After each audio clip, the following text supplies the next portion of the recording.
All right, so today we're going to really get into something that I think everyone listening has probably thought about a lot lately. Okay. And that's creating a mentally healthy workplace. Yes. And I was going over the research that you sent me, and Mhm. it's pretty fascinating. I'm seeing all this stuff and thinking like, wow, we really do take for granted just how much well-being impacts, well, everything. Oh, it really does. It really does. It touches everything. It does, yeah. And for years this has been the issue nobody wanted to address. Uh, It's the elephant in the room. yeah, But now we're seeing a huge shift. And I think a lot of it has to do with the fact that the data is just undeniable at this point. right, A mentally healthy workplace isn't just about like feeling good. right. It directly correlates to a company's success. Yeah, and that's what I thought was really interesting when I was looking at all this. Like, there really is a business case to be made here. There's one study by Deloitte, and they found that for every dollar invested in mental health programs, there's a return of over $4 in improved health and productivity. Mm. Like, that's 4 to 1. Yeah, that's incredible. That's huge. It really is. It makes such a big difference when employees are struggling. Yeah. It impacts everything from absenteeism to what's called presenteeism. Oh, interesting. Yeah, where you're there physically, Right. but you're not mentally engaged, Gotcha. to increased errors and difficulty innovating. And then, of course, there's also just the human cost. Right, exactly. And that's really, I think, the bigger picture. Yeah, We can talk about profits all day long, but at the end of the day, right. if everyone's miserable, that doesn't really mean anything. Exactly. So, okay, let's say I'm a leader. I'm listening to this. I'm bought in. I'm like, okay, I see the numbers. I see that this is important. Where do I even begin? So I think the foundation really has to be open communication. Okay. When we know this, this is not Right. brand new information. Right. But it's not just about putting up a poster that's like Mental Health Awareness Month. Right. Right. It's about leaders really actively modeling vulnerability Okay. and creating a culture where it's safe for employees to do the same. Now, isn't there a risk there of it feeling forced or inauthentic? Like you said, it's one thing to put up a poster, Right. but it's another thing for the leadership to really walk the walk Oh, and absolutely. actually mean it. Yeah, and I think that's really the challenge Yeah. because this needs to be a genuine culture shift, Right. not just like a policy change. Right. The companies that are doing this well, I think a good example is Google. They've implemented things like mental health days off, Oh, wow. alongside manager training on how to have supportive conversations about well-being. That's really interesting. So you're training the people Yes. who are interacting with the employees the most on how to have these really sensitive conversations. Yeah, it makes a big difference. Okay, that makes sense. And I guess it's like anything else, training and consistency Mhm. really matter. Right. I guess here's the question that's coming up for me, and maybe this is a little cynical, Yeah. but even if you have leadership that is bought in Mhm. and they're doing all the trainings, how do you actually address like work-life balance?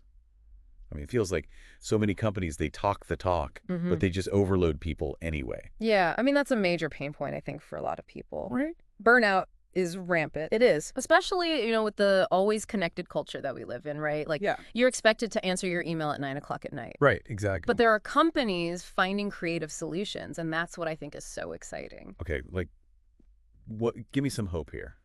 So one of the things I'm really fascinated by are companies that are experimenting with what's called a ROWE, a results-only work environment. Okay, So focusing on output, not hours clocked. interesting.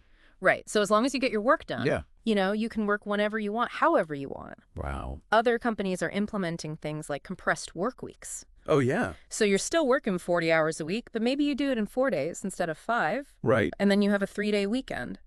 I've heard of those. That's really cool. Yeah. What's so interesting to me is that it almost seems counterintuitive. Mm-hmm. It's like you're giving people more flexibility, less time in the office. Right. That must mean less work gets done.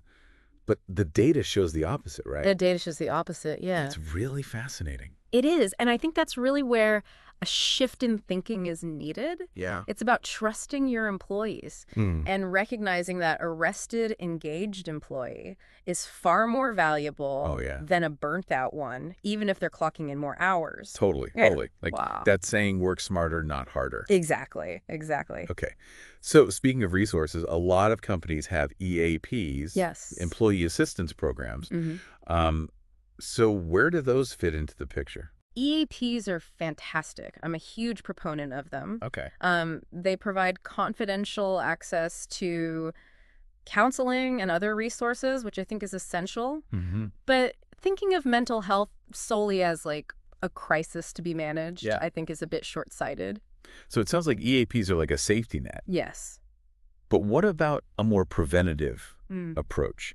And a lot of the research that you sent me talks about this concept of holistic well-being. Yes. What does that actually mean in a workplace context? So I think what it means is looking at the whole person, Okay. mental, physical, social well-being, Mm-hmm. and recognizing that all of those aspects are really interconnected. Right. So, for example, some companies offer subsidized gym memberships, mindfulness workshops, Right. even like social events for employees to connect outside of work.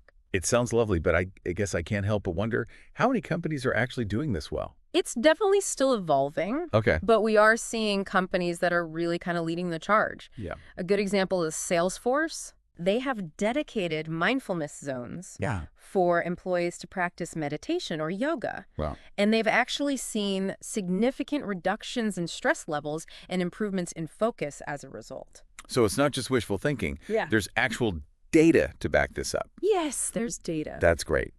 This is reminding me of something else that was in the research that really struck me. Okay.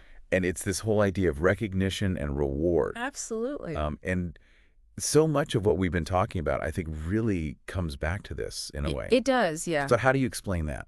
So I think it goes beyond just salary and bonuses, Mm-hmm. although those are obviously important too. Yeah. But it's about really acknowledging employees' contributions, Right. celebrating their successes, Mhm. providing opportunities for growth and development. So creating a culture where people feel genuinely appreciated Exactly. for what they're doing. Yes, exactly. And the impact of that can be huge. You know, studies have shown that feeling valued at work can lead to higher job satisfaction, increased motivation, even better physical health. It's all connected. It's all connected. Yeah. This whole conversation has been really eye-opening, I have to say. Good. We've gone from the business case for mental health Mm-hmm. to open communication, Yeah. to flexible work arrangements, Mm-hmm. to holistic well-being, Right. and now to recognition and reward. So it's clearly not just about one quick fix. Yeah. It's a whole mindset shift. It is. It is. And what I think is really exciting is we are seeing more and more companies embracing this shift I and see. reaping the benefits. And it's not just about being nice, right? It's about creating a sustainable and thriving future for Yeah. both employees and the business itself. Absolutely. So for you listening, here's something to consider. What's one small change you could make in your own work environment to prioritize well-being, Mhm. whether for yourself or for your team? It doesn't have to be some big company-wide initiative. Sometimes even small steps can make a big difference. Right. So that's something to ponder as we wrap up this deep dive.